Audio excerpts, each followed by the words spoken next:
तो हमारे लिए भगवान ने भी कुछ फॉर्मूले बना रखे हैं अपनी मुसीबतों से बाहर निकलने के लिए और उसका रिजल्ट अच्छा करने के लिए। जिस प्रकार साइंस हमारी सुविधा के लिए कुछ कुछ आविष्कार करती रहती है, जैसे कि लाइट है, मशीनी है, कुछ उपकरण है, ये सब जो चीज़ें हैं ये हमारी सुविधा को बढ़ाती हैं, हमें सुविधा प्रदान करती हैं। इसी प्रकार ऋषि मुनियों ने भी हमारी सुविधा के लिए, हमारे लिए अच्छा हो, हमारा अच्छा हो, हमारे साथ बुरा जो हो रहा है उसका कोई रास्ता निकले, कठिनाइयाँ दूर हों, इसके लिए कुछ उपाय बताए गए हैं।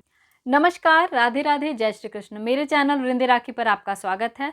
आज मैं आपको इस वीडियो में बताऊंगी कि जो लोग कहते हैं कि व्रत रखना अंधविश्वास है, व्रत नहीं रखना चाहिए, व्रत रखने से भगवान खुश होकर हमारी कामना पूर्ण नहीं करते, क्योंकि भगवान हमें भूखा रख के खुश नहीं हो सकते। व्रतों के बारे में हमारे शास्त्रों में उल्लेख है, बहुत सारी तिथियों के व्रत है, वारों के व्रत हैं, कुछ महीने आते हैं जिसमें कुछ खास व्रत बताए गए हैं। कुछ व्रत ऐसे भी बताए गए हैं जिसे करने से कामनाओं की पूर्ति होती है।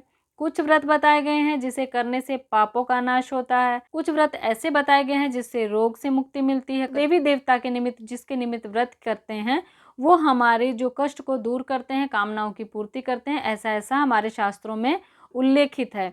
अब ऐसा क्यों होता है कि हम भूखे रहते हैं और देवी देवता हमसे प्रसन्न होकर हमें पुण्य फल प्रदान करते हैं, पापों का नाश करते हैं या फिर हमारे कामनाओं की पूर्ति करते हैं? तो ऐसा क्यों करते हैं भगवान कि हम भूखे रहते हैं और वो प्रसन्न होते हैं और कामनाओं की पूर्ति हो जाती है? तो देखिए, इसके पहले हमको ये समझना होगा कि हम आज जो भी भुगत रहे हैं वो हमारे पिछले जन्म के कर्म के आधार पर है। हमारा प्रारब्ध हम भुगत रहे हैं। जो हमने अच्छा किया था तो उसका हमें अच्छा फल मिल रहा है, जो हमने बुरा किया था तो उसका हमें बुरा फल मिल रहा है। आज अगर हमारे पास बहुत अधिक धन है तो वो भी हमारे कर्मों के कारण है, जो हमने किया था उसका फल है।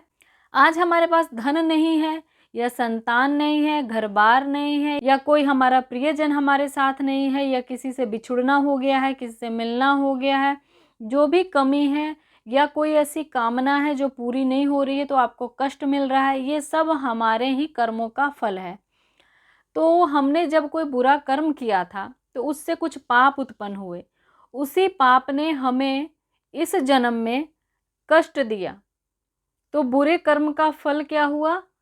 पाप उत्पन्न हुए, और पाप उत्पन्न होने से क्या हुआ? हमें कष्ट मिला।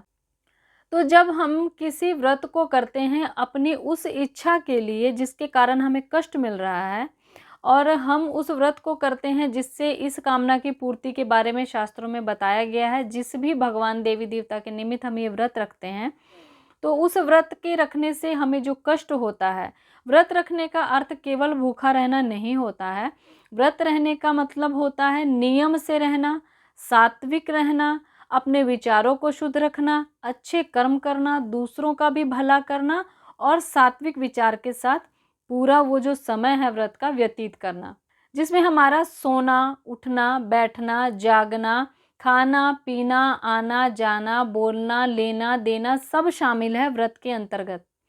तो ये सब चीज़ें जब हम नियम से करते हैं, और इससे हमें कष्ट होता है जब हम भूखे रहते हैं, हमने आज भोजन नहीं किया, हमें भूख लग रही है, हम वो सह रहे हैं भूख, और जल्दी उठने के कारण भी हमें थोड़ा सा कष्ट हो रहा है, क्योंकि बाकी की दिनचर्या हमारी कैसी है पता नहीं। पर आज की दिनचर्या जो हम नहीं करते वो हम अच्छा कर रहे हैं। हमने किसी को दान दिया है, किसी की आवश्यकताओं को पूर्ण किया है, किसी से अच्छा बोला है, किसी के लिए बुरा विचार नहीं किया है, क्योंकि पाप हम करते हैं बोल के भी, सोच के भी। तो आज हमारा बोलना करना सब कुछ शुद्ध है, सब कुछ अच्छा है, सब कुछ सात्विक है। तो आज हमने कोई पाप नहीं किया, और आज हमने उल्टा कष्ट सहा है। तो जो हमने कष्ट सहा उससे हमें क्या हुआ? जो हमने कष्ट उस पाप के कारण मिलना था वो कष्ट हमने खुद सात्विक कर्मों को करते हुए सहन किया है। कष्ट सहन किया है सात्विक कर्मों को करते हुए, वो भी किसी देवी देवता के निमित्त।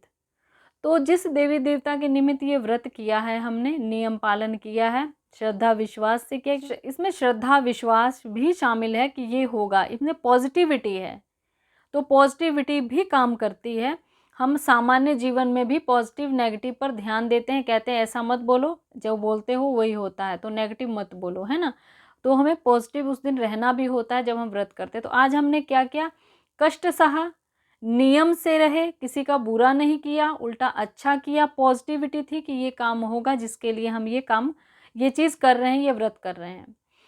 तो इसी का क्या फल हुआ? जिस पाप के कारण यह जो हमारा कर्म बना था, जिसके कारण हमारी इच्छा पूरी नहीं हो रही थी, अब जो हमें कष्ट देना था उस पाप ने, अब वो कष्ट हमने खुद भोग लिया है और साथ में हमने अच्छे कर्म भी कर दिए तो पुण्य भी हो गया है। तो जो देवी देवता जिसके निमित्त हमने ये सारे कार्य किए हैं वो बाध्य हो जाते हैं हमारे इस कर्म का फल हमें देने के लिए और हमारे पापों का नाश करने के लिए।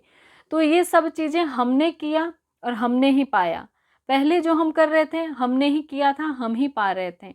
तो इसमें कुछ नियम बता दिए गए हैं, जैसे फॉर्मूला बता दिया जाता है किसी सम को निकालने का।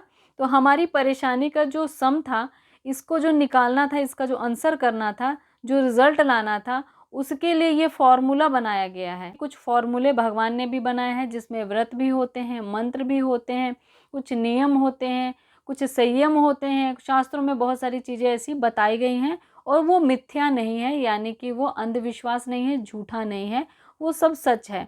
सब हमारे कर्मों का खेल है। कर्म हमारे अच्छे होते हैं तो हमें अच्छा फल मिलता है, बुरे होते हैं तो बुरा फल मिलता है। लेकिन जब हम कष्टों को भोगते हैं किसी का भला करने के लिए, मान लीजिए हमारे पास 4 रोटी है और हमें 4 रोटी की ही भूख है, लेकिन हमने 2 रोटी खाई और 2 किसी और को दे दिया और हम भूखे रह के जो कष्ट मिला है हमें और खाना था, हमने त्याग किया है, अपने मन को समझाया है, संयम नियम लिया है, ये सब चीज़ें जो हमने की, अब इसका फल भी हमें मिलेगा। जैसे हम किसी के साथ अच्छा करते हैं, कुछ त्यागते हैं, कुछ छोड़ते हैं, तो उन सब चीज़ों का एक प्रतिफल होता है। वही फल हमें व्रतों का भी मिलता है। व्रत में हम कष्ट भी सहते हैं, अच्छे कर्म भी करते हैं, सात्विक विचार रखते हैं, सात्विक कर्म करते हैं। इसीलिए कई बार व्रतों का फल भी नहीं मिलता, क्योंकि हम व्रत तो रखते हैं लेकिन उसमें न नियम होता है, न संयम होता है, ना हमारे विचार बदलते हैं और ना ही हम सात्विक रहते हैं। तो इस प्रकार से कई बार लोग कई व्रत कर लेते हैं और बाद में कहते हैं कि इस व्रत का ये फल बताया, हमने ये व्रत किया लेकिन हमें फल नहीं मिला। तो कहाँ से मिलेगा फल? आपके पाप नष्ट नहीं हुए, आपके पुण्य नहीं बढ़े, आपने कष्ट नहीं सहा, आपने सात्विक जीवन नहीं रखा उस दिन आपने किसी का भला नहीं किया, उल्टा अपने विचारों से, अपने शब्दों से बुरा किया, जो कि व्रत में नहीं करना चाहिए, तभी व्रत फलित होता है। जो हमारे ऋषि मुनियों ने पुराणों के माध्यम से, शास्त्रों के माध्यम से हमारे तक पहुंचाए हैं। तो ऐसी ही जानकारियां जो हमें मोटिवेट भी करती हैं, बहुत सारे धार्मिक और भी बातें जो हमारे लिए बहुत अच्छी हैं, उपयोगी हैं। तो ऐसी ही जानकारियां जो हमारे लिए उपयोगी हैं, हमें मोटिवेट भी करती है, हमारे धर्म से जुड़ी हुई भी हैं और बहुत सारे मंत्रों के बारे में, बहुत सारे उपाय भी मैं आपको बताती रहती हूँ। तो ऐसी जानकारियों के लिए चैनल से जुड़े, चैनल को सब्सक्राइब करके बेल आइकन को भी प्रेस कर लें ताकि आने वाली हर वीडियो आप तक पहुंच सके। तो तब तक के लिए राधे राधे, जय श्री कृष्ण।